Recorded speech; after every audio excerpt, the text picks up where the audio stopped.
საღამო მშვიდობისა, ეს არის საავტორო გადაცემა სათქმელი. მე ვარ ჟურნალისტი ირინა ყურვა და დღეს წარმოგიდგენთ. მითვისებული და გაფლანგული მილიონები, გაძარცვული ბიუჯეტი და დაზარალებული სახელმწიფო, აუშენებელი ბაღები, უხარისხოდ აგებული ხიდები, უკანონოდ მითვისებული სახელმწიფო ქონება. რატომ ვერ აღიკვეთა კორუფცია წლების განმავლობაში? ჩხრეკების, გამოკითხვებისა და დაკავებების სერია. სისხლის სამართლებრივ პასუხისგებაში მიცემული ყოფილი მაღალჩინოსნები და დაბალი რგოლის წარმომადგენლები. კონტროლის მოშლილი მექანიზმი თუ ნებადართული კორუფცია. ვინ იქნება შემდეგი? პარლამენტში შესვლამ პარტია საქართველოსთვის გაუქმებისგან იხსნა, თუმცა ლიდერი ვერ გადაარჩინა. ერთ დროს სუპერძალოვანი მინისტრი და ქვეყნის ყოფილი პრემიერი 13 წლიანი პატიმრობის მოლოდინშია. ეგრეთ წოდებული გავრილოვის ღამე და ჩორჩანას საგუშაგოს ეპიზოდი. საქმეები, რომელთა გამოც გიორგი გახარიას წინააღმდეგ სისხლის სამართლებრივი დევნა დაიწყო. საქართველოში მიმდინარე ყველაზე აქტუალური საკითხების ანალიზი გადაცემაში. სათქმელი ირინა ყურვასთან ერთად.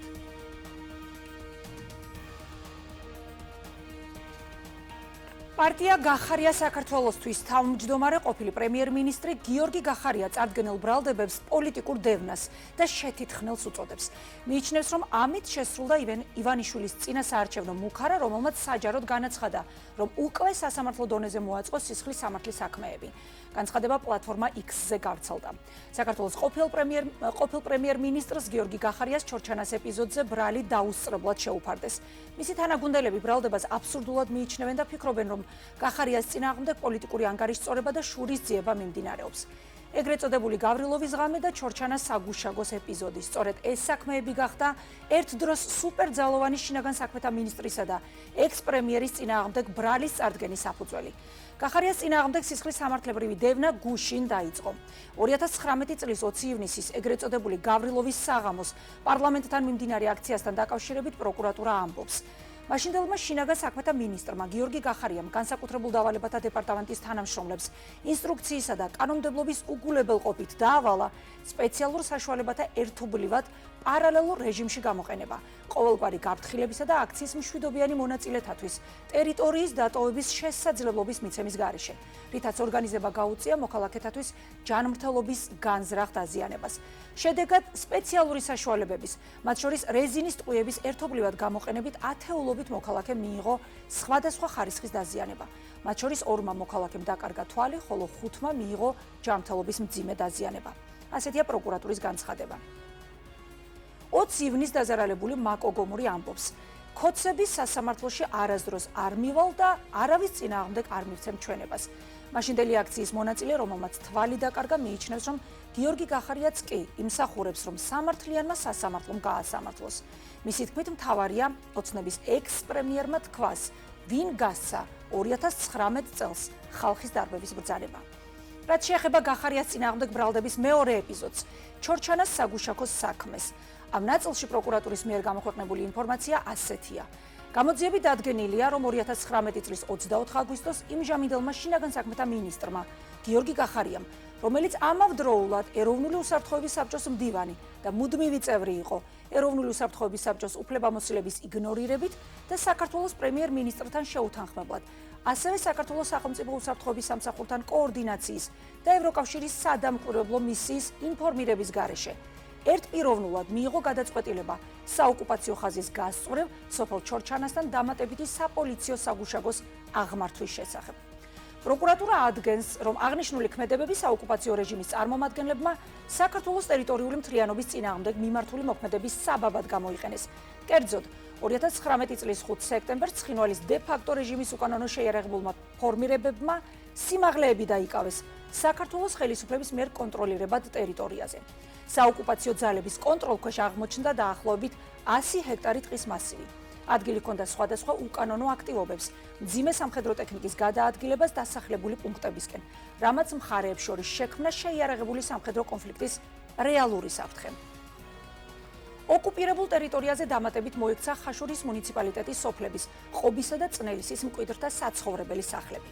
საქართველოს პროკურატურის მიერ გავრცელებულ განცხადებაში ასევე წერია, რომ აღნიშნული ქმედებით გიორგი გახარიამ განზრახ გადაამეტა მისი სამსახურებრივი უფლებამოსილების ფარგლებს, რამაც საზოგადოების და სახელმწიფო კანონიერი ინტერესის არსებითი დარღვევა გამოიწვია. როგორც უკვე გითხარით, საქართველოს ექს-პრემიერს და ყოფილ შინაგან საქმეთა მინისტრს ჩორჩანას ეპიზოდზე პატიმრობა დაუსწრებლად შეუფარდეს. ამ საქმეზე ჩვენ გიორგი გახარიას პარტიის წარმომადგენელთან ერთად ვიმსჯელებთ.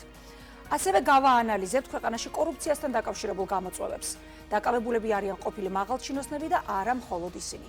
მილიონი ლარის ოდენობის გირაოს სანაცვლოდ რჩება თავისუფლებაზე ექს-პრემიერი ირაკლი ღარიბაშვილი. მას ბრალდება განსაკუთრებით დიდი ოდენობით უკანონო შემოსავლის ლეგალიზების ფაქტზე აქვს წარდგენილი. პროკურატურის ინფორმაციით, მისი სახლის ჩხერეკისას 6,5 მილიონი ამერიკული დოლარია ამოღებული.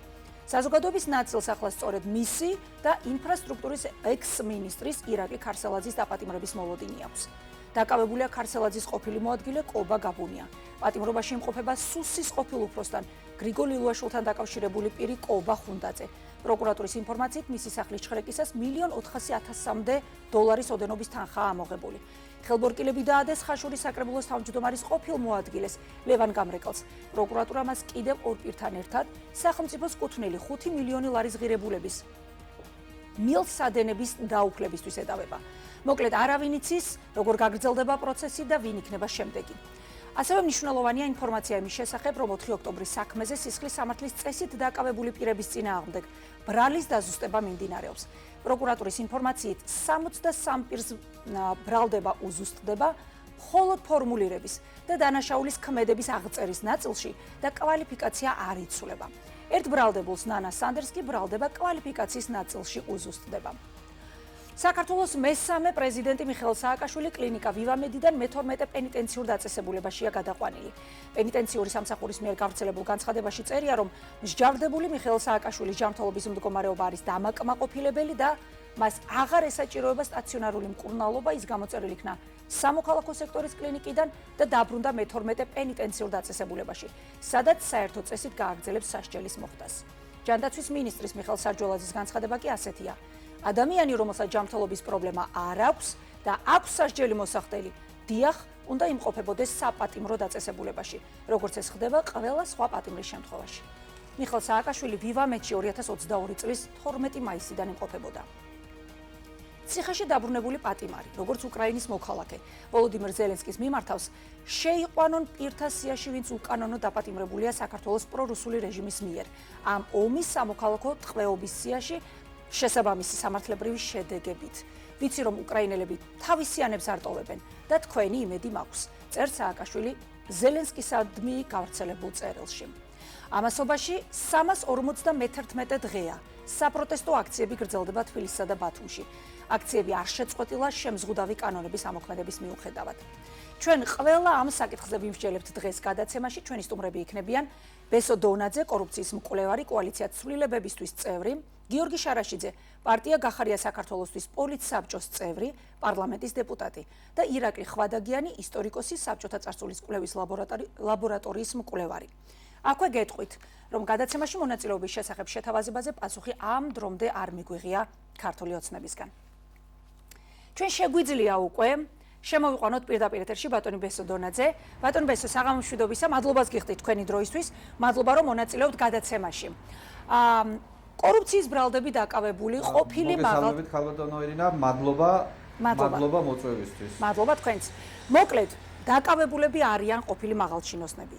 მიმდინარე და დაანონსებულია სისხლის სამართლის საქმეები, მოპარული მილსადენები, უხარისხოდ შესრულებული სამუშაო გზები, ავტობანები, რა არ მოვისმინეთ, ყველაფერი ის, რაზე წლების განმავლობაში თქვენ, კორუფციის მკვლევრები და ჟურნალისტები საუბრობდნენ. ნებისმიერ შემთხვევაში საუბარია სახელმწიფოსთვის მოპარულ მილიონობით ლარზე, ან სხვა სახით მიყენებულ მილიონობით ლარის ზიანზე. რა ხდებოდა ქვეყანაში ბოლო წლების განმავლობაში? არის ეს ელიტური კორუფცია თუ კორუფცია ყველა დონეზე? რისი ხაზგასმა შეიძლება თქვენი პროფესიული დაკვირვება, რის საშუალებას იძლევა, რომელ შრეებში, რა სექტორში მძლავრობდა კორუფცია ქვეყანაში? ქართული ოცნების ხელისუფლებაში მოსვლის დღიდანვე საქართველოში მოკლედ დაკანონდა კორუფცია. კორუფცია იყო დაშვებული საჯარო სამსახურებში ყველა დონეზე აბსოლუტურად. და შესაბამისად მთელი ამ წლების განმავლობაში ჩვენ საუბრობდით, რომ ქართული ოცნების მაღალი თანამდებობის პირები და არა მარტო მაღალი თანამდებობის პირები, ასევე საშუალო რგოლი იპარავდა ფულს ბიუჯეტიდან, ტენდერებიდან, ანუ ტენდერების მეშვეობით. მაგრამ ეს არ იყო მხოლოდ ტენდერები, ეს იყო სახელმწიფო ქონების მითვისება, მიწების, შენობა ნაგებობების, ასევე ფინანსდებოდა სუბსიდიებით, სახელმწიფო პროგრამებით ქართულ ოცნებასთან დაახლოებული კომპანიები, რომლებსაც შემდეგ ფული მიქონდათ ქართულ ოცნებაში და ეს იყო დაშვებული კორუფცია. და ამით სარგებლობდა ჩინოვნიკებით მდიდრდებოდნენ და ასევე სარგებლობდა პარტია ქართული ოცნება, როგორც ივსებოდა შავი სალარო, ასევე ივსებოდა თეთრი სალარო.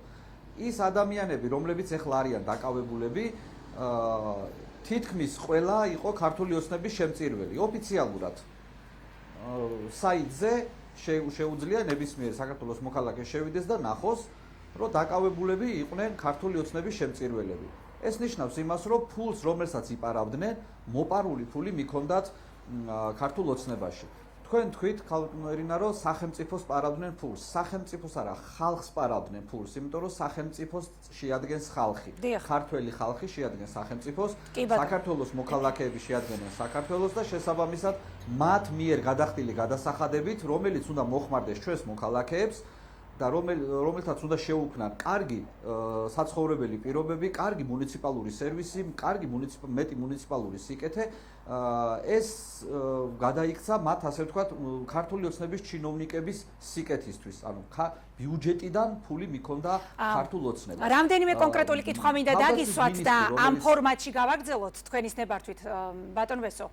5 ადამიანი მისცეს პასუხისგებაში სამტრედია გრიგოლეთის დამაკავშირებელ მაგისტრალზე 2023 წელს ჩატეხილი ხიდის საქმესთან დაკავშირებით. პროკურატურა ამბობს, რომ ბიუჯეტს ჯამში 16 მილიონ ლარზე მეტი ზარალი მიადგა. აი, რითი აიხსნება ეს ქმედებები მაშინ, როდესაც სამუშაოებს ზედამხედველობდა 4 საერთაშორისო კომპანიის ერთობლივი კონსორციუმი. აი, კიდევ რა უნდა იცოდეს საქართველოს მოსახლეობამ ამ საქმესთან დაკავშირებით, არის ისეთი დეტალები, რაზეც მაგალითად პროკურატურას არ უსაუბრია? კი, რა თქმა უნდა, პროკურატურას არ უსაუბრია შემდეგ კომპანიაზე, რომელიც ასევე კონკრეტულად სამტრედია გრიგოლეთის ხიდის რეაბილიტაციაზე მუშაობდა, ეს იყო ჯეო გრუპი, რომელმაც ეხლა სახელი შეიცვალა, რომელიც არის ქართული ოცნების ეხლა აი ამ წუთას მათი ფავორიტი კომპანია. სამტრედია გრიგოლეთის მონაკვეთზე რამდენიმე კომპანია მუშაობდა, იმიტომ რომ პირველმა კომპანიამ ბიუჯეტიდან ფული წაიღო და გაიქცა, შემდეგ მუშაობდა ეს კომპანია აკორდი, შემდეგ მუშაობდა ჯეო გრუპი, რამდენი კომპანიაც არ უნდა ჩამოთვალოთ, რომლებიც მუშაობდნენ, ასევე ის კომპანიები, რომლებიც ზედამხედველობდნენ, აქ რაღაც ისრები გადააქვს პროკურატურას, რომ თითქოს რაღაცა, ასე ვთქვათ, ზედამხედველი კომპანიები იყვნენ ყველაფერზე პასუხისმგებლები. ეგ ეგრე არ არის. როგორც სამშენებლო კომპანიები, ასევე ზედამხედველი კომპანიები იყვნენ სახელმწიფოს კონტრაქტორები. სახელმწიფო, როდესაც ინფრასტრუქტურულ პროექტებს იწყებს, აცხადებს 3 სახის ტენდერს. ეს არის საინჟინრო, ანუ პროექტის ტენდერი, შემდეგ სამუშაოების შესრულების პროექტი, სამუშაოების შესრულების ტენდერი და ასევე საზედამხედველო ტენდერი. პროექტი და სამშენებლო შესაძლებელია, რომ ერთმა კომპანიამ მოიგოს, იმიტომ რომ თვითონ დააპროექტოს და შემდეგ თვითონ განახორციელოს, ხოლო რაც შეეხება ზედამხედველობა უნდა განახორციელოს სხვა კომპანიამ. ხოლო აი ამ სამივე კომპანიას უკვე აკონტროლებს ხელისუფლება, ანუ სახელმწიფო სტრუქტურა, ამ შემთხვევაში გზების დეპარტამენტი. გზების დეპარტამენტმა ვერ განახორციელა ეფექტური კონტროლი. ანუ საზედამხედველო კომპანია სამუშაოების წარმოების დროს 24 საათის განმავლობაში უნდა იმყოფებოდეს ობიექტზე და ასევე ობიექტზე უნდა იმყოფებოდეს კონკრეტულად გზების დეპარტამენტის თანამშრომელი. ეს 24 საათი იქნება თუ 6 საათი მივა, ამას არ აქვს მნიშვნელობა. უნდა იყოს ობიექტზე მუდმივად საათები რო არ ვთვალოთ, მუდმივად უნდა იმყოფებოდეს ზედამხედველი კომპანია და ამ ყველაფერს უნდა აკონტროლებდეს გზების დეპარტამენტი. მაგალითად, როდესაც მიმდინარეობს ფარული სამუშაოები, რომელიც არის მიწის ქვეშ განხორციელებული, ამას თავზე უნდა ედგეს საზედამხედველო კომპანია და ამას უნდა აკონტროლებს გზების დეპარტამენტი, იმიტომ რომ როდესაც დაასრულდება პროექტი, შემდეგ ვერავინ შეამოწმებს, რამდენი კუბი მიწა მოიჭრა და რა მილი ჩაიდო მიწის ქვეშ, სადრენაჟეთ იქნება ეს სანიაღვრე თუ საკანალიზაციო სისტემა.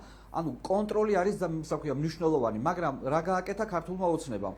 დაჯდნენ ოთახში, აიღეს ფაქსიმელია, აიღეს ბეჭედი და კომპანიების მაგივრად გზების დეპარტამენტის ოფისში იჯდნენ და წერდნენ მიღება ჩაბარების აქტებს. ისე რომ ობიექტზე მისვლაზე აღარ არის აქ საუბარი. საერთოდ საქართველოში არ იმყოფებოდნენ ეს ადამიანები. ანუ ფული მოიპარეს ხარისხის ხარჯზე. და ხარისხი არა მარტო ციფრებში არ უნდა გავზომოთ ჩვენ, რომ მაგალითად 16 მილიონი ზარალი მიადგა სახელმწიფო ბიუჯეტს. 13 წლის განმავლობაში ჩვენ არ გვაქვს ჩქაროსნული მაგისტრალი ზღვასთან. და ჩვენ ვიძახით, რომ ქვეყანა ვართ, სატრანზიტო ქვეყანა ვართ და მინდა რა ქვია, ბათუმიდან და ფოთიდან წამოსული ტრაილერები გურიის სოფლებში დადიან, იმიტომ რომ ჩვენ არ გვაქვს ხარისხიანი ჩქაროსნული მაგისტრალი ზღვასთან. დაკეტილია 13 წლის განმავლობაში შენდება ერთი მაგისტრალი. აი წარმოდგენა თუ გაქვთ, უბრალოდ როგორი უსუსურია მთავრობა და 13 წლის განმავლობაში ფულს იპარავენ. ბატონო ბესო, აი თვითონაც ეს ხო მათი ინფორმაცია. კი ბატონო, თვითონ აი წლების განმავლობაში ჟურნალისტებს, განსაკუთრებით ჩვენს კოლეგებს, გამომძიებელ ჟურნალისტებს, მტრებს ეძახდნენ, სხვისი დაკვეთის შემსრულებლებს ეძახდნენ და დღეს მივიღეთ რეალობა, როდესაც ეს უკვე არის ოფიციალური ინფორმაცია, რაც დასტურდება ოფიციალურად. ინფრასტრუქტურის მინისტრი ამბობს, ბატონი სოხაძე 29 ოქტომბერს არის განცხადება გაკეთებული, რომ სამინისტროში 161 პრობლემური და 122 გადავადებული პროექტია. ნუ მასშტაბებზე შეიძლება ვიმსჯელოთ, ხო, აი რა მასშტაბებზეა საუბარი. რაზე მეტყველებს ეს 100-ზე მეტი პრობლემური და გადავადებული პროექტი. რა არ მუშაობს, რა რგოლი არ მუშაობს ქვეყანაში? საერთოდ არ მუშაობს, არათუ რომელიმე რგოლი არ მუშაობს. როდესაც არ მუშაობს გზების დეპარტამენტის ხელმძღვანელი და რომელიც არის ჩართული კორუფციაში, როდესაც არ მუშაობს ინფრასტრუქტურის მინისტრი, როდესაც არ მუშაობს პრემიერ-მინისტრი და მათი მთელი ყურადღება ეთმობა ბიუჯეტიდან ფული როგორ უნდა წაიღოს, კი, რა თქმა უნდა, ჩვენ გვექნება ამდენი გადავადებული პროექტები და უხარისხო პროექტები. ეს ყველაფერი საქართველოს ბიუჯეტს დაუჯდება ძალიან ძვირი. და ასევე ჩვენ საქართველოს მოქალაქეებს არ გვაქვს შესაბამისი ინფრასტრუქტურა, ანუ ჩვენი ცხოვრება არ წასულა წინ, არ განვითარებულა ქვეყანა ინფრასტრუქტურის მიმართულებით. როგორ შეიძლება ჩვენ ვიყოთ ტრანზიტული ქვეყანა მაშინ, როდესაც ხიდი ხარისხიანი არ აქვს, გზა ხარისხიანი არ აქვს, ქვეყნის პრემიერ-მინისტრი გამოდის და იძახის, რომ უკანონოდ შოულობდი ფულს და სახში მიმქონდა. აი ჩვენ ახლა რასაც ვლაპარაკობთ, რასაც ქართული ოცნება აი ამ ადამიანებს რომ იჭერენ უხარისხო გზაზე, უხარისხო ხიდებზე, ამას არ უსმენს ჩვენი პარტნიორი და მეგობარი ქვეყნები, რომელიც ჩვენი გზით სარგებლობენ ტვირთების გადატანაში. ანუ ის ადამიანებიც ხო უყურებენ, რომ ჩვენი გზა უსაფრთხო აღარ არის. ამ ადამიანებმა არა მარტო ფული წაიღეს ბიუჯეტიდან, არამედ ქვეყნის რეპუტაცია გადააყოლეს ყველაფერს. ჩვენ აღარ ვართ საიმედო ქვეყანა, ჩვენ აღარ ვართ უსაფრთხო ქვეყანა და ჩვენ გზების მიმართულებითაც კი სამწუხაროდ უკვე რისკის შემცველი არის ყველა ის ობიექტი, რომელი ობიექტიც ამ ადამიანებმა გააკეთეს. როგორ შეიძლება ქარსელაძის ერთ სიტყვას ვენდოთ 2018 წლიდან ხელმძღვანელობს გზების დეპარტამენტს და შემდეგ დააწინაურეს და გადაიყვანეს ინფრასტრუქტურის მინისტრად. ინფრასტრუქტურის მინისტრად რო გადაიყვანეს მდინარაძემ და კობახიძემ, ისა ქვია, მწვანე ღილაკს ხო დააჭირეს ხელით, ისა ქვია, რო აირჩიეს, ორჯერ აყავთ ქარსელაძე არჩეული მინისტრად, სხვადასხვა პერიოდში, როცა პრემიერ-მინისტრები შეიცვალა. და ეს ადამიანები ჩვენ გვეჭხუბებოდნენ, გლანძღავდნენ იმის გულისთვის, რომ თურმე ჩვენ როგორ გავუბედეთ და ქარსელაძეს, ღარიბაშვილს ვუწოდეთ კორუმპირებულები და რომ ვეუბნებოდით ზუსტად იმ ფაქტებზე საუბრობენ დღეს. გეგონება ჩვენი Facebook პოსტები აქვთ და ისა ქვია სიუჟეტები ნანახი. სიტყვით იმეორებს პროკურატურა ჩვენს მიერ გამოძიებულ საქმეებს. პასუხისმგებლობის ნაწილს მინდა დავუბრუნდეთ. არა რომელიმე კონკრეტულ ორგანოს, ანუ უწყებას, კომპანიას, რომელიც მაგალითად არის გამარჯვებული ტენდერში და კონკრეტულ პროექტს უკავშირდება. ზოგადად, ანუ სახელმწიფო მაკონტროლებელი უწყებები, არ ვიცი, სახელმწიფო უსაფრთხოების სამსახური მაგალითად, მაშინ როდესაც დღეს, ამდენი წლის შემდეგ ირკვევა, რომ ეს არ არის ერთ დღეს ჩადენილი დანაშაული, ერთ დღეს ჩადენილი სამოხელეო გადაცდომა, ძარცვა და ასე შემდეგ. რა შეიძლება ვიფიქროთ? ეს არის მათი უნარობა, ეს არის მიზანმიმართულად მაგალითად პასუხისმგებლობისგან თავის არიდება თუ რა? რთულად ასაჯერებელია, რომ შესაბამის უწყებებს ინფორმაცია არ ქონოდათ და თუ არ ქონდათ, ეს კიდევ უფრო სხვა ტიპის გამოწვევაა ჩემი აზრით ქვეყნისთვის. ამიტომ ეხლა შეფასება თქვენგან, რა თქმა უნდა, უფრო საინტერესოა ექსპერტული. ორივე შემთხვევაში სახელმწიფო უსაფრთხოების სამსახურმა იცოდა და არ ირეაგირა თუ არ იცოდა და რეაგირება შესაბამისად ვერ იქნებოდა, ორივე დამღუპველი არის საქართველოსთვის. რაც შეეხება პასუხისმგებლობის საკითხს, პასუხისმგებლობა არავითარ შემთხვევაში არ უნდა გადავიდეს მხოლოდ კომპანიებზე. კომპანიები მარტო ფულს ბიუჯეტიდან ვერ მოიპარავენ, იმიტომ რომ კომპანიას მაკონტროლებელი ყავს ხელისუფლება.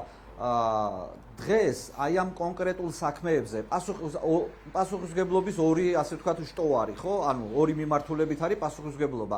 ერთი არის პასუხისმგებლობა უშუალოდ ჩართულნი ვინებიც იყვნენ ამ საქმეში და რომლებმაც უკვე აღიარეს, რომლებიც ეჭვმიტანილები არიან, ბრალდებულები არიან, გაქცეულები არიან, ამ ადამიანების სამართლებრივი პასუხისმგებლობა უნდა დადგეს და ასევე გამოძიება უნდა გაგრძელდეს და კიდევ უნდა გამოიკვეთოს დამნაშავე პირები, იმიტომ რომ ეს არ არის ერთი და ორი კაცის, ეს მთლიანად სახელმწიფო აპარატი არის ჩართული აი ამ ფულის კეთებაში და არსებობს ასევე პოლიტიკური პასუხისმგებლობა ქართული ოცნების, როგორც პოლიტიკური პარტიის იქიდან გამომდინარე, რომ 13 წლის განმავლობაში ამ პოლიტიკურმა პარტიამ დაუშვა კორუფცია საქართველოში.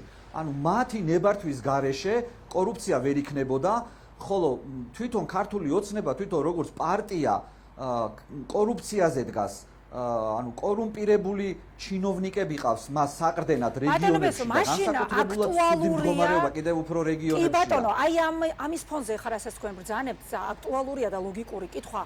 მაშინ ახლა რატომ დაერია საკუთარი გუნდის წევრებს გადაწყვეტილების მიმღები, რომლებიც დღეს კორუფციასთან ბრძოლის სახელით პოზიციონირებენ. თუ ეს იყო ნებადართული, თუ ირიბად ნებადართული, რაზეც თქვენ ბრძანებთ, ხო? მაშინ დღეს რა პროცესს ვუყურებთ? არის ეს კორუფციასთან ბრძოლა და მაშინ რატომ, აი რა მიზანზე შეიძლება იყოს გათვლილი, რა შეიძლება მოუტანოს ისევ ქართულ ოცნებას საკუთარი გუნდის წევრების, აი ეს წევრებისადმი ამ ბრალების წარდგენამ და დაკავებებმა. როცა სახელმწიფო პოლიტიკურ პროცესს ვაფასებთ და ეს თუნდაც იყოს კორუფციასთან ბრძოლა, მას სჭირდება კონტექსტი. კორუფციასთან ბრძოლა არ შეიძლება იყოს სეზონური და არ შეიძლება იყოს რაღაცა შიგნით გუნდების მოძლიერებით, ერთი გუნდი მოძლიერდება და მეორე გუნდს იჭერს. ეს არ არის კორუფციასთან ბრძოლა. კორუფციასთან ბრძოლა არის სისტემატიური, აი რაღაც ველოსიპედს შეიძლება შეადარო, როგორც კი გაჩერდები, გადმოვარდები, ხო, ველოსიპედიდან, ანუ მუდმივად მოძრაობაში უნდა იყო, მუდმივად უნდა ებრძოდე კორუფციას, თუ მინდა რომ ქვეყანაში კორუფცია დაამარცხონ, საერთოდ არ ქონდეს. დღევანდელი კორუფციასთან ბრძოლას აქვს პოლიტიკური შლეიფი, ანუ პოლიტიკურად ჭირდება ეხლა ბიძინა ივანიშვილის და იმიტომ იბრძვის და როგორც კი პოლიტიკურად მის საწადერს მიაღწევს ქართული ოცნება და უფრო, ასე ვთქვათ, მის დასახულ მიზნებს მიაღწევს, იმ წუთში გაჩერდება.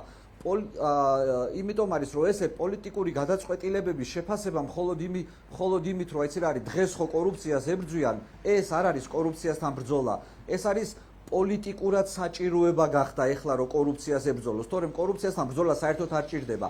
იმიტომ ებრძვის რომ მას ჭირდება რეიტინგისთვის, იმიტომ ებრძვის რომ მისი ამომრჩეველი შემოიმტკიცოს. ანუ დღეს ხო ესეთი მდგომარეობა ზრდის რეალურად ეს რეიტინგს ბატონო მესო, ვიზე არის გათვლილი ეს, აი იზრდება რეალურად ამით რეიტინგი რაც მის ამომრჩეველზე არის გათვლილი. ქართული ოცნების ამომრჩეველი ვინც არ არის, იმათმა ზუსტად იცოდნენ როგორი კორუფცია იყო ქვეყანაში და ეხლა რომ კორუფციასთან ესე ვთქვათ პოლიტიკური ბრძოლა დაიწყეს, ეს ოპოზიციის ამომრჩევლებისთვის ვერ იქნება ასე ვთქვათ სიგნალი რომ რაღაც მოეწონოს ქართული ოცნება. ეს ისევ ქართული ოცნების ამომრჩევლისთვის არის რომ ის ამომრჩეველიც არ დაეფანტოს რა ამომრჩეველიც ყავს და ასევე კიდევ ბიძინა ივანიშვილი აპირებს რომ ევროკავშირს ელაპარაკოს, ივაჭროს ევროკავშირთან და ეს რაღაც რამდენიმე თვიანი დაჭერებს ფიქრობს რომ ევროკავშირს შეასაღებს როგორც კორუფციასთან ბრძოლად, რომ თითქოს თვითონ არავინ არაფერი არ იცოდა ამ 13 წლის განმავლობაში და ეხლა რომ გაიგეს, დაიწყეს კორუფციასთან ბრძოლა. ანუ რაღაც ერთი მიმართულება არ არის, ეს არის რამდენიმე მიმართულება არის. გაწყდა სიგნალი. თქვენი ხმა კარგად ისმის, ბატონო ბესო? აქედან გაითიშა. კი ბატონო, თუ შეიძლება დაუკავშირდეთ? ბესო დონაძეს, რომ მივცეთ საშუალება დაასრულოს აზრი. ჩვენ მასთან ვსაუბრობთ ამ კორუფციულ სქემებზე, რომელიც უკვე დაადასტურა პროკურატურამ. ქვეყანაში გვყავს დაპატიმრებული მაღალჩინოსნები და არა მხოლოდ ისინი და როგორც მკვლევრები საუბრობენ, დაპატიმრებულთა წრე შეიძლება კიდევ უფრო გაიზარდოს. ბატონო ბესო, თუ დაგიბრუნდათ ჩვენი ხმა? დიახ, მესმის თქვენი. კი ბატონო, აი თუ შეიძლება ორი კითხვა მინდა სულ მოვასწროთ და ამით შევაჯამოთ. რაზეც ეხა ჩვენ ვსაუბრობთ, ბოლო დღეებია. შეიძლება თამამად გამოვიტანოთ დასკვნა, რომ ქვეყანაში იყო უკონტროლო კორუფცია. აქედან გამომდინარე, თქვენს იყო არა არის კიდეც. არის დღესაც, ამაზეც მინდა რა თქმა უნდა შეფასება გაგვიკეთოთ და დღეს რა ვითარება გვაქვს? მილიონებად შეფასებული სახლები, აგარაკები, საცხოვრებელი ბინები, მიწის ნაკვეთები, ჩვენი კოლეგები, გამომძიებელი ჟურნალისტები, თქვენთან თანამშრომლობით თითქმის ყოველდღე უყვებიან საკუთარ აუდიტორიას ამის შესახებ. რა გარანტია არსებობს დღეს იმის, აი იმ პროცესის პარალელურად, რასაც ჩვენ გვეუბნებიან, რომ ქვია კორუფციის წინააღმდეგ ბრძოლა. რა გარანტია არსებობს, რომ ამის მიღმა პროცესი ისევ მიმდინარეობს პრინციპში, რაც თქვენ ბრძანეთ, ლოგიკურად ალბათ გააგრძელებთ ახლა ამაზე პასუხს. ძალიან მარტივად შემიძლია პასუხი გავცე, რომ კორუფცია კვლავ მიმდინარეობს. აი რამდენიმე დღის წინ, აი როდესაც ყოფილ პრემიერ-მინისტრს ღარიბაშვილს ასე ვთქვათ, ბრალი წაუყენეს და სასამართლო დარბაზიდან გაანთავისუფლეს, აი იმ დღის შემდეგ ზუსტად 3 დღეში მის ცოლის ძმას სახელმწიფო ბიუჯეტიდან ერთპირთა მოლაპარაკებით ყურძნის გადამუშავებისთვის მისცეს 800.000 ლარის ღირებულების კონტრაქტი. ზუსტად 3 დღეში ღარიბაშვილის გათავისუფლებიდან, ბრალის წაყენებიდან 3 დღეში. აქ კარგად უნდა ავუხსნათ მოქალაქეებს, რატომ ასე ვთქვათ, ვთვლით კორუმპირებულად, კორუფციად მის ცოლის ძმაზე მიცემულ ამ თანხას სახელმწიფო ბიუჯეტიდან. ირაკლი ღარიბაშვილმა თქვა ესეთი რამ, რომ მე უკანონოდ ვიშოვე ფული, რომელიც ლეგალურ ეკონომიკაში დავაბრუნე. პროკურატურას და სახელმწიფო უსაფრთხოების სამსახურს არ უთქვამს ეს ლეგალური ეკონომიკა რა არის. და ეს ლეგალური ეკონომიკა შემთხვევით მისი ცოლის ძმის ღვინის ქარხანა ხო არ არის და მამამისის ღვინის ქარხანა. ანუ რეალურად დღეს სახელმწიფო თუ კორუფციას ებრძვის, ყველა ის ბიზნესი, რა ბიზნესიც დაიწყო ღარიბაშვილის ნაშოვნი შავი ფულით, დღეს უნდა იყოს დალუქული და უნდა იყოს როგორც ასე ვთქვათ, მტკიცებულება და არა კიდე ყურძენს არ უნდა იღებდეს და მის წარმოებას არ უნდა აკეთებდეს. მოსაძებნია ის ლეგალური დიახ, ბოლო კითხვა მინდა დაგისვა თუ შეიძლება. და ასევე კიდევ ის ადამიანები, რომლებიც პარლამენტში ზიან, ეხლა რამოდენიმე მილიონერი ზის პარლამენტში, რომელიც იკვებება სახელმწიფო ბიუჯეტიდან. და შესაბამისად შესასწავლია მათი კომპანიების ტენდერები და შესწავლილი გვაქვს და თუ დააინტერესებს სახელმწიფო უსაფრთხოების სამსახურს და დაინტერესდებიან, ჩვენ შეგვიძლია ძალიან ბევრი მასალა მივაწოდოთ. საინტერესოა, კი ბატონო. და დაიწყონ გამოძიება ზუსტად იმ თემებზე, რამ თემებზეც. კი, სხვაჯორის ბაღებზე რო დაიწყეს გამოძიება, ზუსტად იგივე მუხლით დასაწყებია გამოძიება სკოლებთან მიმართებაში, იმიტომ რომ სკოლები დაანგრია და ვერ ააშენა იგივე იმ ლაგი კაპიტალმა, რომელმაც ბაღები დაანგრია. კი ბატონო, საინტერესოა ესეც და როგორ გაგრძელდება პროცესები. ბოლოს მინდა კითხოთ თქვენ ნაწილობრივი საუბრეთ ამაზე, რომ პასუხისმგებლობა არ გაჩერდება იმ პირებზე, ვინც არიან დღეს სამართლებრივ პასუხისგებაში მიცემული და წრე გაფართოვდება. არ მინდა ვარაუდების დონეზე გამოვიდეს, მაგრამ თქვენი მრავალწლიანი მუშაობა და ამ კონკრეტულ საქმეებზე მუშაობის ანალიზით რისი თქმა შეიძლება? მაღალჩინოსნები ელოდებიან ეხლა დაკავებას თუ ჩაიშლება ეს, როგორც ვნახეთ ბოლო დღეებში, 2-3 დღის წინ და იქნება ქვედარგოლების წარმომადგენლებზე გავრცელებული ეს სხვადასხვა სახის სამართლებრივი დევნა.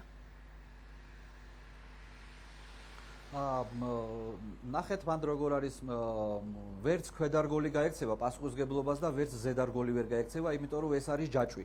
ქვედარგოლი ხელმძღვანელების გარეშე, ხელმძღვანელების ასე ვთქვათ, მითითებისა და ხელმძღვანელების თანხმობის გარეშე ქვევით დოკუმენტაციას ვერ გააყალბებენ და ვერ ასე ვთქვათ, თაღლით ურქმედებებს ვერ განახორციელებენ, იმიტომ რომ საბოლოო ხელის მომწერი თანხის გადამრიცხავი არის ორგანიზაციის ხელმძღვანელი, ამ შემთხვევაში გზების დეპარტამენტის ხელმძღვანელი და ზუსტად ის პერიოდი, რა პერიოდზეც სამტრედია გრიგოლეთის ხიდი ჩაინგრა, მაგ პერიოდში გზების დეპარტამენტის ხელმძღვანელი იყო ქარსელაძე. ქარსელაძე ვერ აცდება პასუხისმგებლობას. ეს გამორიცხულია უბრალოდ.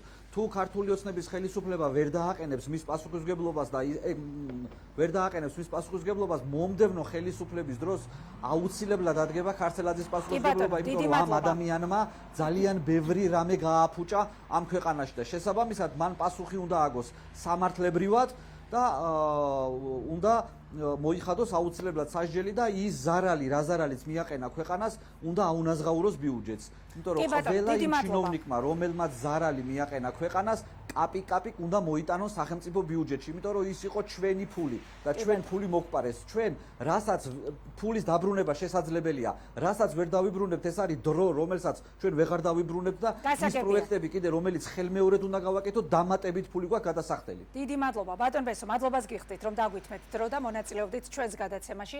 დაგემშვიდობებით ჩვენ. მადლობა თქვენ, რომ მომიწვიეთ. მადლობა თქვენ. ჩვენ ვუსმენდით ბესო დონაძეს, კორუფციის მკვლევარი და კოალიცია ცვლილებებისთვის წევრი იყო ჩვენი სტუმარი. ჩვენ შეგვიძლია შემოვიყვანოთ პირდაპირ ეთერში პარტია გახარია საქართველოსთვის წევრი პარლამენტის დეპუტატი გიორგი შარაშიძე. ბატონი გიორგი უკვე არის ჩვენთან კავშირზე. საღამო მშვიდობისა, მადლობა თქვენი დროისთვის. ბატონ გიორგი, გესმით, ჩემი ხმა დარწმუნებული ვარ, კარგად. საღამო მშვიდობის მესმის ირინა დიახ. ბატონო გიორგი, კი ბატონო, მადლობა, რთული დღეებია განსაკუთრებით გუშინ შემდეგ თქვენთვის და მადლობა რომ ახერხებთ მონაწილეობას გადაცემაში. დაუსწრებლად შეეფარდა პატიმრობა თქვენს ლიდერს. ჩორჩანას საგუშაგო საქმეზე და საზოგადოებამ ჩვენ საზოგადოებას მოკლედ ვუამბეთ, რა თქმა უნდა, თავად ბატონი გახარიას განცხადების შესახებაც, მაგრამ ახლა გვაქვს საშუალება უფრო დეტალურად თქვენი შეფასებების შევთავაზოთ ჩვენს აუდიტორიას. აი, რას ფიქრობთ ამ ორ კონკრეტულ ბრალზე და რას ფიქრობთ პატიმრობის შეფარდებაზე კონკრეტულად? ირინა, მოგესალმებით, მივესალმებით კიდევ ერთხელ მაყურებელს.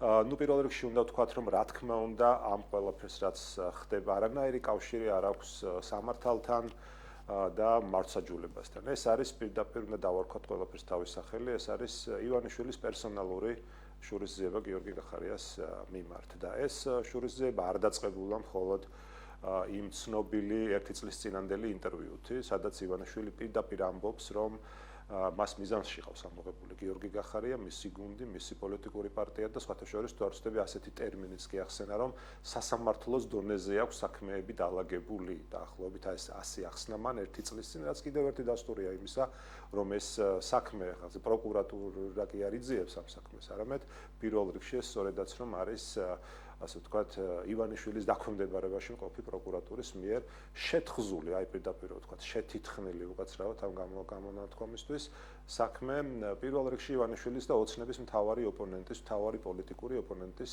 გიორგი გახარიას წინააღმდეგ. და მე ვამბობდი, რომ ეს არ დაწყებულა მხოლოდ და მხოლოდ ამ 1 წლის წინანდელი ინტერვიუთი.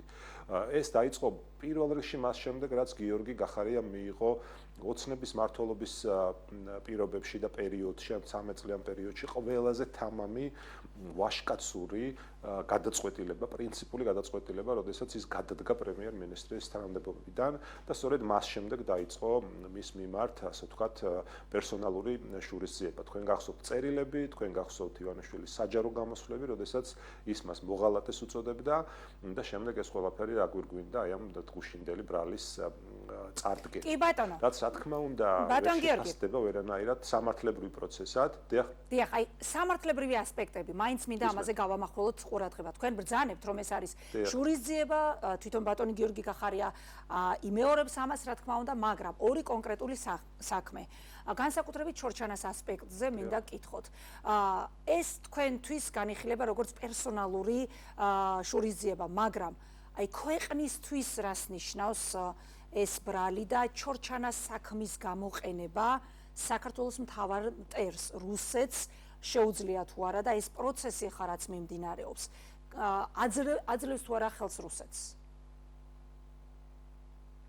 ირინა, ძალიან დიდი მადლობა ამ კითხვისთვის. რა თქმა უნდა, მთავარი ამ ყველაფერში არის სწორედ ის, რაც თქვენს კითხვაში გაახმოვანეთ. ეს საქმე არ არის მხოლოდ გიორგი გახარიას წინააღმდეგ საქმე. ეს საქმე არის საქართველოს ეროვნული ინტერესების წინააღმდეგ მიმართული საქმე. რადგან შეუძლებელია ქვეყნის ყოფილ პრემიერ-მინისტრს ედავებოდე ქართული მიწების, ჩვენი ქვეყნის მიწების დაცვას და თან ამ საქმეს აწარმოებდა ზუსტად იგივე მიმართულებით და ზუსტად იგივე, ასე ვთქვათ, დასაბუთებით, რაც ერთ-ერთში იმეორებს ცხინვალის დე-ფაქტო მარიონეტული რეჟიმის მიერ აღძრულ საქმეს. აი ამ რეჟიმის ეგრეთ წოდებული პროკურატურის მიერ აღძრული საქმე და ქართული პროკურატურის მიერ აღძრული საქმე არის ფაქტობრივად იდენტური. ერთადერთი იმ სხვაობით, რომ დე-ფაქტო ეგრეთ წოდებული რეჟიმი ქართულ მხარეს სთხოვს პასუხს, ქართული მხარე კი მის ყოფილ თანაგუნდელს, ლიდერს, ქვეყნის ყოფილ პრემიერ-მინისტრს სთხოვს არ უნდა დაგვავიწყდეს ალბათ დაუხსნათ მაყურებელს ქართული მიწების დაცვაზე. საზოგადოებამ რა თქმა უნდა იცის, მაგრამ მაინც ხაზგასასმელია ჩანაწერი, რაზეც პროკურატურა საუბრობს, რომ გიორგი გახარიას ამ ქმედებების შედეგადო დაიკარგა გარკვეული ტერიტორიების, სიმაღლეები, მიეცა პროვოკაციული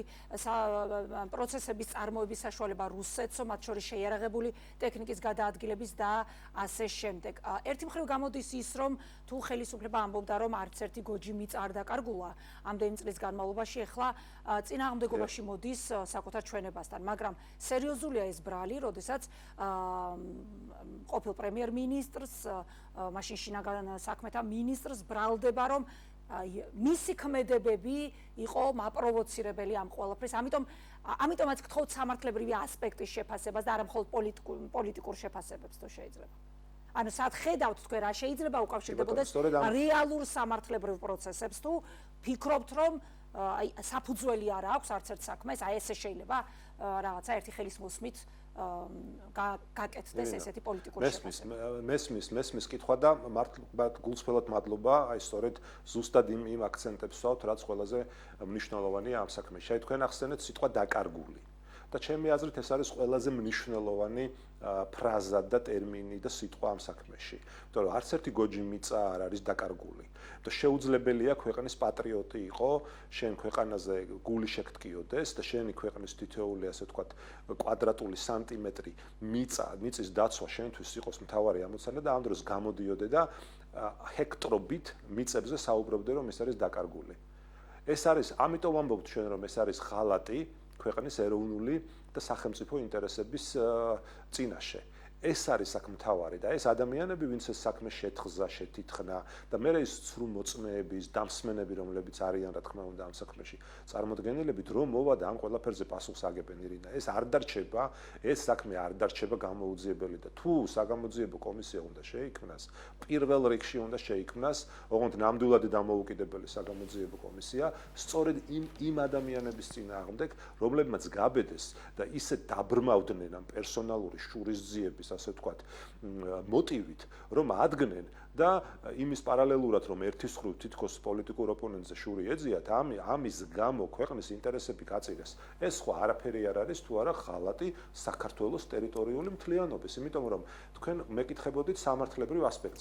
პირველ რიგში სწორედაც რომ სამართლებრივად, აი ამ ბრალის წარდგენა ოკუპანტს აძლევს დამატებით საფუძვლებს, რომ მან განაცხადოს გარკვეული ტიპის პრეტენზია ქართულ მიწებზე და ეს უნდა იცოდეს ჩვენმა მაყურებელმა, რომ აქ არ არის საუბარი მხოლოდ ჩორჩანაზე.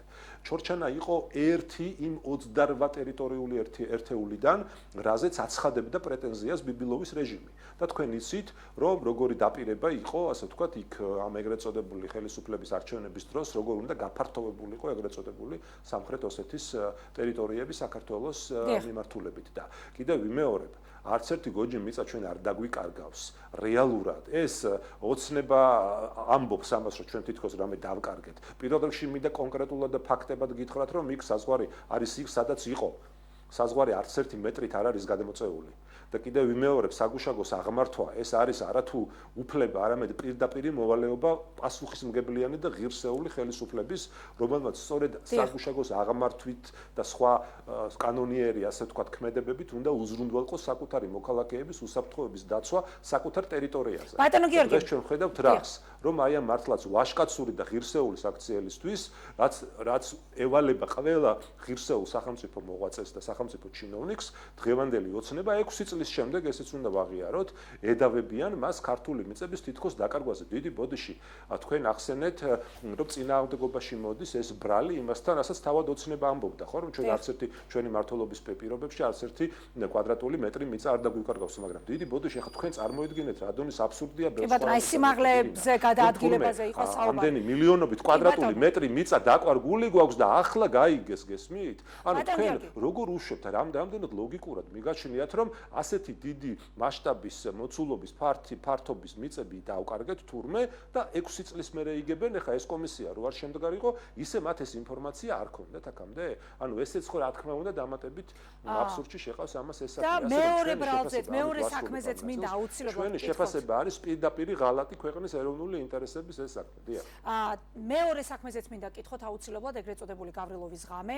თქვენთვის უცნობი და უცხო არ არის ის, რომ საზოგადოების დიდ ნაწილს ჰქონდა კითხვები პერსონალურად გიორგი გახარიასთან და ჩვენ გვახსოვს ასევე მან თქვა, რომ პასუხისმგებლობას იღებს თვითონ, პოლიტიკურ პასუხისმგებლობას იღებს თვითონ, თუმცა აქციის მონაწილეებიც და განსაკუთრებით მაშინ დაზარალებული ადამიანები დღეს უკვე ამბობენ, რომ მთავარია გიორგი გახარიამ დაასახელოს ვინ გასცა ბრძანება აი ერთობლივი ქმედებების, რაზეც პროკურატურა ასე დეტალურად საუბრობს ხო ბრალში.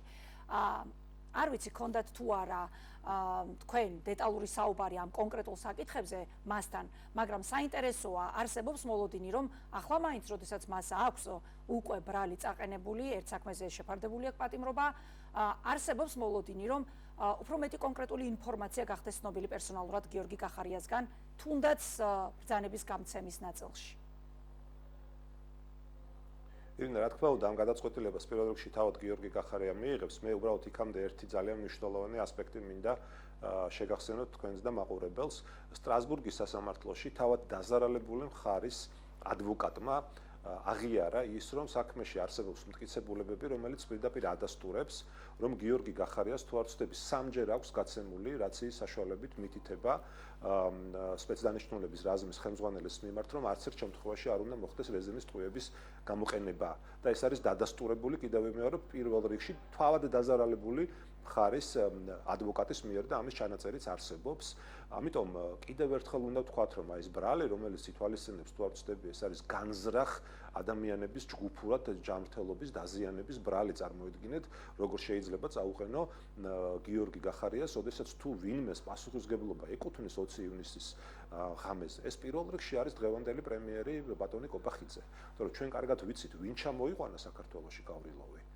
ვინ ჩაასკუპა საქართველოს პარლამენტის თავმჯდომარის სკამში, ვინ მასპინძლობდა მას პირადად, ვინ უჭახუნებდა ღვინის ბოკალებს და ასე შემდეგ. ასე რომ კიდევ ვიმეორებ, ხა იმ პირობებში, როდესაც აი ამ საკუთარი უპასუხისმგებლო პოლიტიკური გადაწყვეტილების გამო მაშინდელმა პარლამენტის თავმჯდომარემ ასეთ რისკებში შეიყვანა ქვეყანა და დღეს ეს პრემიერი გამოდიოდეს და მისი პროკურატურით ბრალს მაშინდელ შინაგან საქმეთა მინისტრებს რაში, იმაში რომ მან დაიცვა სახელმწიფო ინსტიტუტი და გადაარჩინა სახელმწიფო მორიგი გადატრიალებისგან და სხვათა შორის იგივე ბიძინა ივანიშვილი სიტყვით ამბობდა მაშინ იმ დროს იმას და არსებობს რა თქმა უნდა ეს არქივიც წერილობით მათ შორის რომ რა თქმა არა გიორგი გახარია საქართველოს შედიოდა უზარმაზარ რისკებში და გიორგი გახარია იყო ადამიანი რომელმაც პირდაპირ უზრუნველყო ასე ვთქვათ სახელმწიფო წესრიგში. კი ბატონო, გვახსოვს რომ იგი იყო სუპერძალოვანი მინისტრი. ბატონო გიორგი, კი ბატონო, ორი კონკრეტული კითხვა მინდა მოვასწრო და თუ შეიძლება რამდენადაც მოხერხდება მოკლედ რომ მიპასუხოთ. პირველ შემთხვევაში მინდა უფრო მეტი დეტალი თქვენგან გავიგო იმ ამონარიძე გიორგი გახარიას განცხადებიდან, მაგალითად ესეთი რამ დაწერა მან, როგორც საქართველოს დემოკრატიულმა ძალებმა, ასევე დასავლეთმა ერთობლივად წააგეს ბრძოლა პროპაგანდის წინააღმდეგ. აქ რა იგულისხმება, როგორ უნდა გავიგოთ ის რომ მას შეეფარდა პატიმრობა და ეს რეალობა დადგა, ეს ნიშნავს პროპაგანდის წინააღმდეგ ბრძოლის წაგებას, იქნებ თქვენ კონტექსტი უფრო განმარტოთ. არა ირინა, მადლობა კითხვისთვის, მაგრამ არა. აქ რა თქმა უნდა გიორგი გახარია გულისხმობს პროპაგანდას, რომელიც სამწუხაროდ ვერ ვიტყოდი რომ წავაგეთ, მაგრამ ოცნება ყველაფერს აკეთებს იმისთვის რომ წავაგოთ ევროპული იდეის მხარდასაჭერად. აქ მხოლოდ და მხოლოდ ევროპულ იდეაზე და საქართველოს ევროპულ მომავალზეა საუბარი. თქვენ შეგახსენებთ მის ერთ-ერთ ბოლო ინტერვიუს, სადაც ასევე ამბობს ის, რომ სამწუხაროდ ჩვენ უნდა ვაღიაროთ, რომ წავაგეთ ბრძოლა საზოგადოებრივი აზრისთვის. და დღეს აი ეს შექმნილი ვითარება, მათ შორის გიორგი ახარიას მიმართ წაყენებული სრულიად უსამართლო და პოლიტიკურად მოტივირებული ბრალი, კიდევ ერთი დამატებითი გამოწვევაა ჩვენთვის კონკრეტულად, ჩვენი პოლიტიკური გუნდისთვის, ჩვენი პოლიტიკური ძალისთვის, რომ ჩვენ კიდევ უფრო მეტი შემართებით, ასე ვთქვათ, ახალი ეტაპი დავუწყოთ. კი ბატონო, აი კონტექსტიდან გამომდინარე, ამაზე მინდა გკითხოთ უფრო დეტალურად. გამოყენებით, რაც არის ჩვენს ხელთ არსებული. კი ბატონო, ამის განმარტებაც მინდა გთხოვოთ, რა იგულისხმება ამაში? გიორგი გახარია ამბობს, რომ ეს არის ახალი ეტაპი ბრძოლისო, მისთვის როგორც ემიგრაციაში მყოფი ადამიანისთვის, ესე წერს ის და თვითონ პარტიისთვისაც. აი ახლა ბრძოლის რა სტრატეგია იქნება არჩეული, იმიტომ რომ საზოგადოება ხედავს, რომ თქვენ ოპოზიციასთან არა გაქვთ თლად დალაგებული მეგობრული ურთიერთობა და ლელოდ შეიძლება სიტუაციურ მოკავშირედ განვიხილოთ, ხო? როდესაც ახლა თქვენი ლიდერი ამ მდგომარეობაშია, თუ გავითვალისწინებთ იმასაც, რომ პარტია კი გადარჩა გაუქმებას, მაგრამ ლიდერი ვერ დააზღვია პარლამენტში შესვლამ და დაბრუნება, მაგრამ აი ეს ახალი ეტაპი ბრძოლის რას გულისხმობს? თქვენ ყოველთვის ხას უსვამდით, რომ მაგალითად აქციებზე თქვენი ადგილი არ იყო. აი ეხლა რა იგულისხმება ამ ბრძოლაში და შევაჯამოთ თუ შეიძლება ამით დავასრულოთ, ბატონ გიორგი. კი ბატონო, მადლობა კითხვისთვის. რა თქმა უნდა, ეს პირველ რიგში ნიშნავს იმას, რომ ჩვენ მხოლოდ და მხოლოდ, აი მიუხედავად ამ გამოწვევების, ამ სამართლობის, ამ ძალადობის, რაც არის მათ შორის ჩვენი პოლიტიკური გუნდის და ჩვენი ლიდერის წინააღმდეგ, ჩვენ უნდა გადავიდეთ პოლიტიკური ბრძოლის სრულიად ახალ ეტაპზე. რა თქმა უნდა, თქვენ იცით, რომ ჩვენი გუნდი უკვე არის პარლამენტში, სულ რაღაც 3 კვირაა და რა თქმა უნდა, ეს არის ერთ-ერთი მთავარი ფაზა საქართველოს უახლეს პოლიტიკურ ისტორიაში, იმიტომ რომ რეალურად ისეთი მდგომარეობა, ისეთი მოცემულობა შეიქმნა, როდესაც ჩვენ ვღებულობთ ამ გამოწვევას ჩვენ თავზე. კი ბატონო, მაგრამ აი ამ მცირე გუნდით პარლამენტიდან ეს არის ბრძოლის მთავარი ხაზი თუ ბრძოლა იქნება მაგალითად გარეთაც, აი რა სტრატეგიაზეა საუბარი, რა არის მთავარი ხაზი? კი ბატონო, ბრძოლის მთავარი ხაზი გადის იმაზე, რომ ამ ქვეყანაში პოლიტიკური ცვლილება უნდა მოხდეს მშვიდობიანად. მშვიდობიანად ყველა იმ პოლიტიკური ინსტრუმენტის, ყველა იმ პოლიტიკური პლატფორმის გამოყენებით, რაც არის დამახასიათებელი თანამედროვე, მათ შორის ევროპული დემოკრატიული საზოგადოებისთვის. ჩვენ ყველას ერთად გვინდა ევროპა, იმიტომ არა მარტო ეკონომიკური კეთილდღეობისთვის, არამედ პირველ რიგში იმიტომ, რომ ამ ქვეყანაში გვინდა ევროპული ტიპის დემოკრატია. და ევროპული დემოკრატიასთან ოცნების ძალადობას და რადიკალიზმს აქვს რამე საერთო. და იმ ოპოზიციის ნაწილის რადიკალიზმს, რამაც მოიტანა ის უპასუხისმგებლო შედეგები, რაც გამოიწვია 4 ოქტომბრის სპეცოპერაცია. კი ბატონო, ამაზეც მიპასუხეთ და დაგემშვიდობებით თუ შეიძლება. ჩვენ ამ უპასუხისმგებლო პოლიტიკოსებთან ირინა არანაირი საქმე აღარ გვაქვს და არ გვექნება არასდროს. ანუ იმ პოლიტიკოსებთან, რომლებიც აანონსებენ 28 ნოემბრის აქციას, რა თქმა უნდა, ჩვენ გავაგრძელებთ ბრძოლა საქართველოს ევროპული მომავლის დასაცავად. თუ შეიძლება ძალიან კონკრეტულ კითხვას გისვამთ, აი 28 ნოემბრის აქციის ორგანიზატორ პოლიტიკოსებს გულისხმობთ, როდესაც უპასუხისმგებლო პოლიტიკოსებს ახსენებთ, იქნება თუ არა თქვენი გუნდი ამ აქციაზე და დაგემშვიდობებით? არა, ერთი კონკრეტული აქცია იქ ირინა არაფერ შუაში არ არის. არა, ნუ სიმბოლური დატვირთვა აქ ალბათ 28 ნოემბერს. იმიტომ რომ ეს ახლა მე ხვდები რომ ჩვენ დრო უბრალოდ აღარ გვჩება, მაგრამ რეალურად მთავარი არის ის რომ 4 ოქტომბერი ამაზე მესმის ბევრს არ უნდა ახლა საუბარი და სურს რომ ეს ფურცელი დაიხურეს, მაგრამ ვერ დაიხურება დიდი ბოდიში, იმიტომ რომ სწორედ 4 ოქტომბერი მაგრამ წინ ბრძოლის გაგრძელებაზე ვისაუბრეთ, თქვენს ბრძოლაზე და ამ კონტექსტში არის საინტერესო. ბევრი უსამართლობის კეთების ლეგიტიმაცია და ამიტომ ჩვენ უნდა დავაბრუნოთ პოლიტიკურ პროცესში, პოლიტიკა უნდა დავაბრუნოთ პარლამენტში, მათ შორის უნდა ვიმოძრაოთ აქტიურად ევროპული სტრუქტურებისკენ, იმიტომ რასაც ოცნება აკეთებს და იზოლაციაში ტოვებს ჩვენს ქვეყანას იმის გამო, რომ თავად სურს ამ ქვეყნის იზოლაციაში დატოვება. ეს არ ნიშნავს იმას, რომ ჩვენ უნდა ჩავყოთ ამ პროცესში და ამიტომ ვიზა ლიბერალიზაციაც უნდა შევინარჩუნოთ. ევროპულ დელეგაციებში მონაწილეობაც უნდა აღვადგინოთ, ევროპულ პლატფორმებს გაცილებით მეტად უნდა დაუახლოვდეთ და კიდევ ვიმეორებ, საქართველოს საკითხი უნდა დავაბრუნოთ ევროპული პოლიტიკის დღის წესრიგში. ეს არის ჩვენი თავი აუცილებლად მივხვდით. თქვენი წილი რამდენად მასშტაბური იქნება ამ მიზნებში, რასაც თქვენ ახლა ასახელებთ. მადლობას გიხდით, რომ დაგვითმეთ დრო. მადლობა, რომ უპასუხეთ ჩვენ შეკითხვებს. დაგემშვიდობებით, გიორგი შარაშიძეს უსმენდით, პარტია გახარია საქართველოსთვის წევრი, პარლამენტის დეპუტატი, პასუხობდა ჩვენს შეკითხვებს. და გადაცემის დასკვნით ბლოგში ისტორიკოსი, საბჭოთა წარსულის კვლევის ლაბორატორიის მკვლევარი ირაკლი ხვადაგიანი არის უკვე ჩვენი სტუმარი. საღამო მშვიდობისა, ბატონო ირაკლი. მოკლედ ძალიან ბევრი კითხვა მინდა დაგისვათ და იმდენად სხვადასხვა მიმართულება აქვს დღეს საქართველოში განვითარებულ პროცესებს შევეცდები უმთავრესი შევარჩიო. პირველ რიგში მადლობას გიხდით რომ მონაწილეობთ გადაცემაში. აი ჩორჩანას ეპიზოდი ჩვენი წინასწუმრიდან გამომდინარე ძალიან მოკლედ მინდა გკითხოთ. გახარიას სისხლის სამართლებრივი ბრალიდან ჩორჩანას ეპიზოდი. აი აქ თქვენ პარალელები საბჭოთა წარსულიდან რისი თქმის საშუალებას გაძლევთ. ეს იყო კონკრეტულად ერთი მინისტრის გადაწყვეტილება, ეს იყო ერთი გუნდის გადაწყვეტილება, აქედან გამომდინარე დღეს გახარიასთვის ამ ბრალის აყენება არის ერთი გუნდის ინტერესებში თუ აქაც რუსული სცენარი და რუსული ხელი უნდა ვეწებოთ და ინტერესი რაც მთავარია. ხო, ანუ ცხადია ხა ბევრი პარალელი და ეპიზოდი შეიძლება გავიხსენოთ ისტორიიდან, უბრალოდ როდესაც საუბარი არის ახლა ფაზაზე, როდესაც რეჟიმი ცდილობს კონსოლიდაციას, ცდილობს რომ იყოს მონოლითური, ანუ უკვე გადადის განზომილებაში, როდესაც თუკი მანამდე გარკვეული კლანები და ხაცნაირად ერთმანეთში კონკურენციაში მყოფი, მაგრამ საერთო ლიდერის მორჩილი დაჯგუფებები ქმნიდნენ პოლიტიკას, შემდეგ ხდება ყველაფრის სწორხაზოვნად ერთი მართვის ვერტიკალზე დამორჩილება, როგორც იყო თქვა 20-იანი წლების დასაწყისი საბჭოთა რუსეთში, ანუ საკმაოდ ესეთი ფრაქციები, კომუნისტური პარტიის შიგნით და ძალაუფლებისთვის ბრძოლა, შემდეგ ხდება სტალინური ცენტრალიზებული, ესე ვთქვათ, ექსკლუზიური ვერტიკალის აწყობა და ყველა ის ლიდერი, მათ შორის თუნდაც სამოქალაქო ომის გამარჯვების სახე და სიმბოლო ლევ ტროცკი უეცრად გამოცხადდა როგორც დამარცხებული ამ შიდა ძალაუფლებრივ ბრძოლაში, როგორც ესე ვთქვათ, კონტრრევოლუციონერი, ჯაშუში, მოღალატე და ასე შემდეგ. ანუ ეს არის ტიპიური სცენარი, ეხლა რა თქმა უნდა მასშტაბები განსხვავდება და კარიკატურა არის, როდესაც საბჭოებს ვადარებთ დღევანდელი მმართველი რეჟიმის მასშტაბსა და გაქანებას ამ ნაწილშიც კი, ოღონდ ლოგიკა და მანერა არის ერთნაირი. ანუ დღეს ძალაუფლების ზენიტში მყოფი პირები ხვალ შეიძლება, როდესაც ისინი შიდა კლანურ ბრძოლაში დამარცხდებიან, გამოცხადდებიან როგორც მოღალატეები, როგორც მტრები და ყველანაირი რაღაცა გამოგონილი აბსურდული ბრალდება შეეტენებათ ეს ტერმინი რომ გამოვიყენოთ, ან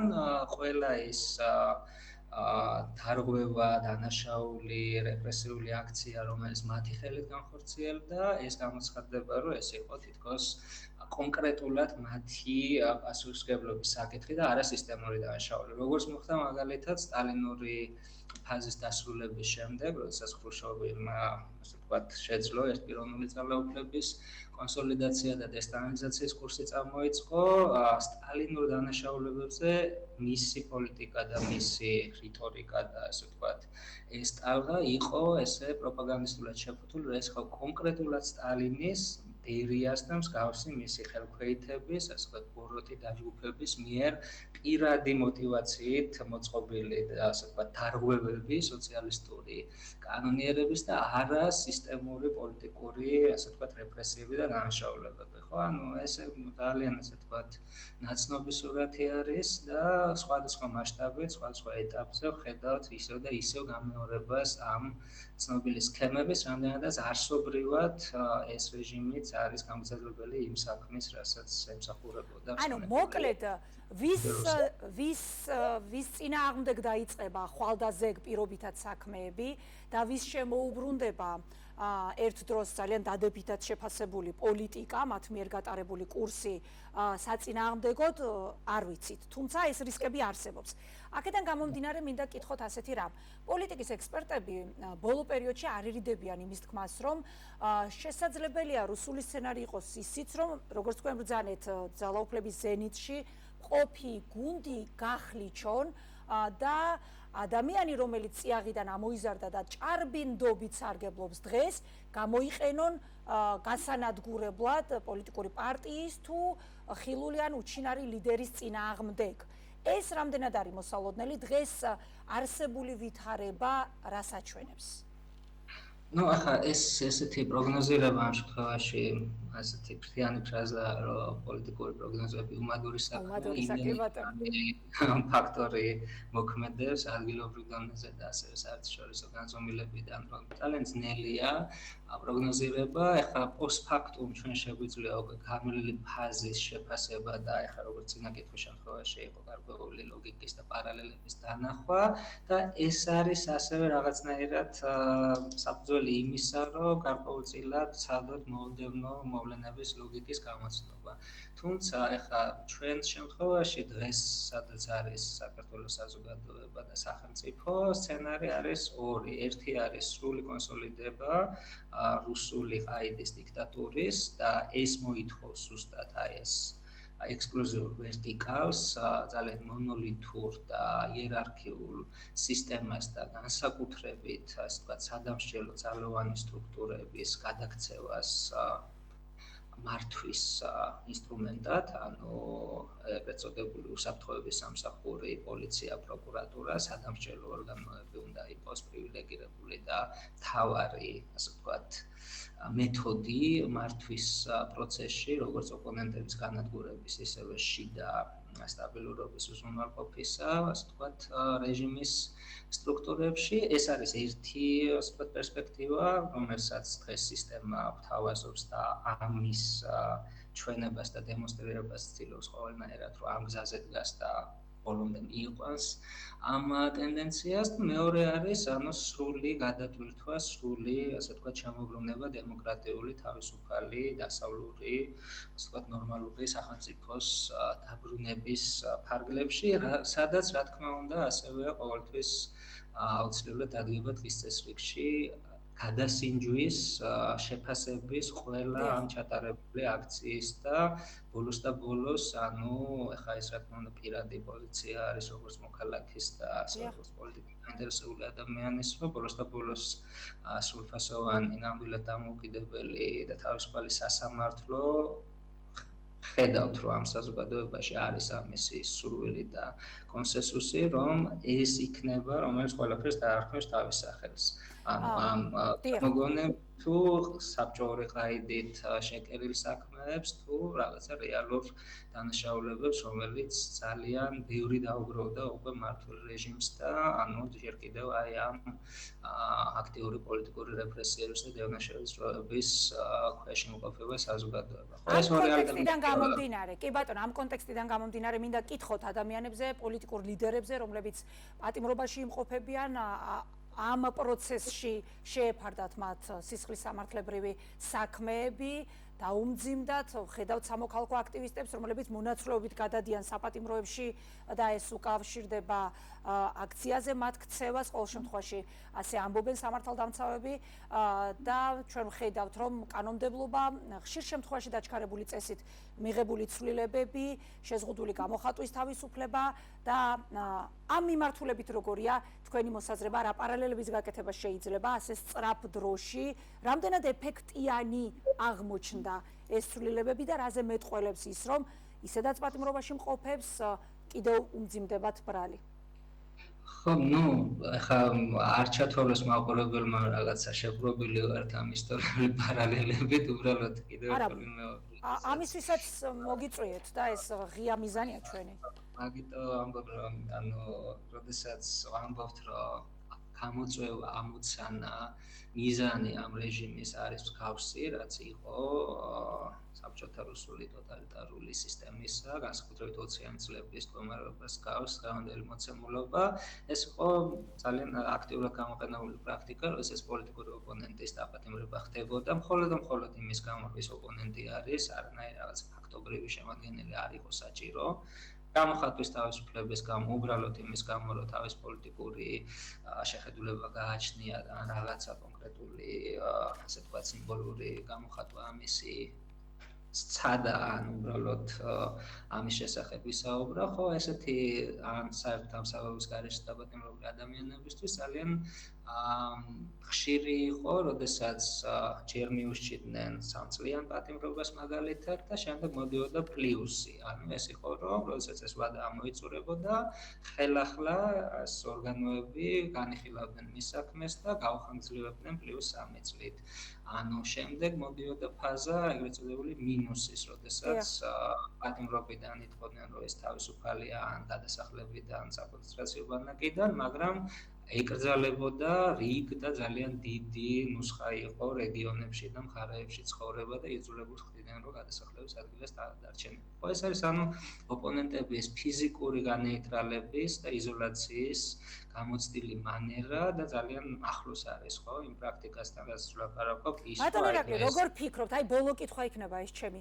რაში სჭირდება, აი ხა თქვენ ძალიან ცხად პარალელებს უყვებით, ხო, ჩვენს მაყურებელს.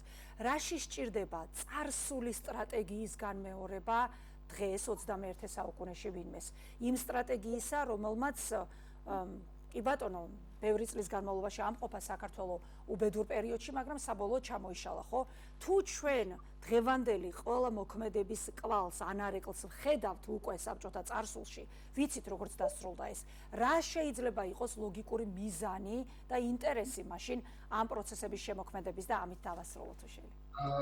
არც ანუ ეს მათ უნდა ვკითხოთ პირველ რიგში ცხადია, ვინც ამ ზომებს იყენებს, ახლა ჩვენ უბრალოდ შეგვიძლია ჩვენი დასკვნა გამოვიმუშაოთ, რომ მიზანი არის ძალიან მარტივი, ანუ ერთპიროვნული ძალაუფლება, ამ შემთხვევაში, როცა ეს საუბრობთ, ეს არის საბჭოთა რუსული მემკვიდრეობა და საუბრობთ პრორუსულ რეჟიმზე, რომელიც ფაქტობრივად უკვე დიქტატურის განზომილებაში ჩამოყალიბდა დღეს საქართველოში, ანალოგიურად, ხო? ანუ ეს არის რუსული კონტროლის და მართვის გამოცდილი მოდელი. და ის ადამიანები, რომელიც ამ ყველაფერს ახორციელებენ, ერთი მხრივ, რა თქმა უნდა, შეიძლება არც იციან ამის შესახებ, უბრალოდ ამ ლოგიკას მიყვებიან და მათი კურატორების მიერ გადმოცემულ შეიძლება სახელმწიფოს მითითებების მიხედვით მოქმედებენ, მაგრამ მეორე მხრივ, ანუ მათი თავდაჯერებულობის საბაბი შეიძლება იყოს ის, რომ მიუხედავად იმისა, რომ ეს წარსულის მაგალითი გვაქვს, რომ დასრულდა, ჩამოიშალა საბჭოური რუსული ტოტალიტარიზმი, მაგრამ როდის, ხო? ანუ ეს გარკვეულწილად შეიძლება მათ აძლევდეთ თავდაჯერების საფუძველს, რომ ამას საკმაოდ დიდხანს ამ ტიპის ძალაუფლება შეინარჩუნებენ და შეიძლება ისევ ისტორიიდან გავახსენოთ, ხო? ეს ნაოლითი არის ფრაზა, რომ ჩემ შემდეგ თუნდაც წარუნა ყოფილა, ეს არიან ადამიანები, ესენი არიან ადამიანები, რომელთაც საკუთარი პირადი ამწამიერი პრივილეგიის, კომფორტის, ასე ვთქვათ, უპირატესობის და აი ამ სიამეების იქეთ სხვა ღირებულება არ აჩნიათ. მოქმედებენ შიშით და ვალდებულებით და ანგარიშით, ხო? ანუ ამ ხალხზე და ამ სისტემაზე გვაქვს საუბარი და მათთან ესეთი ანალოგიებით საუბარი უბრალოდ არაფრის მომცემი. უბრალოდ ჩვენი დასკვნა არის ეს, რომ ადრე თუ გვიან ესევე დაამთავრებენ. კი ბატონო, ძალიან მძიმეა, როდესაც საბჭოთა კვალს, საბჭოთა ხელს ხედავთ თანამედროვეობაში, თან ასეთ დამანგრეველ შედეგების მომტანს, როგორც თქვენ ახლა დაანახეთ და არა მხოლოდ ახლა თქვენ მუდმივად საუბრობთ, ხო? საბჭოთა წარსულის კვლევის შედეგად ცდილობთ დაანახოთ საზოგადოებას, რატომ არის პარალელები რელევანტური საბჭოთა წარსულთან. მადლობას გიხდით, მადლობა რომ უპასუხეთ ჩვენ შეკითხვებს. და საქართველოს გაიმარჯვოს. თავისუფლება მზია მაღლობელს, კი ბატონო. ძალიან დიდი მადლობა. ისტორიკოსი, საბჭოთა წარსულის კვლევის ლაბორატორიის მკვლევარი ირაკლი ხვადაგიანი იყო ჩვენი სტუმარი. პატიმრობაში რჩება ბათუმელების და ნეტგაზეთის დამფუძნებელი მზია მაღლობელი. მან პატიმრობის პერიოდში მიიღო ევროკავშირის ადამიანის უფლებათა უმაღლესი ჯილდო, აზრის თავისუფლებისთვის სახაროვის პრემია. სიმამაცისა და პასუხისმგებლობისთვის მზიას გადაეცა ფორუმ 2000 საერთაშორისო ჯილდო. მზია თავისუფალი მედიის პრემიით დააჯილდოვეს ნორვეგიულმა და გერმანულმა ორგანიზაციებმა. მე სოლიდარობას უცხადებ ჩემს კოლეგას, თავისუფლება მზია ამაღლობელს. თქვენ მადლობას გიხდით ყურადღებისთვის და ხუთშაბათამდე გემშვიდობებით.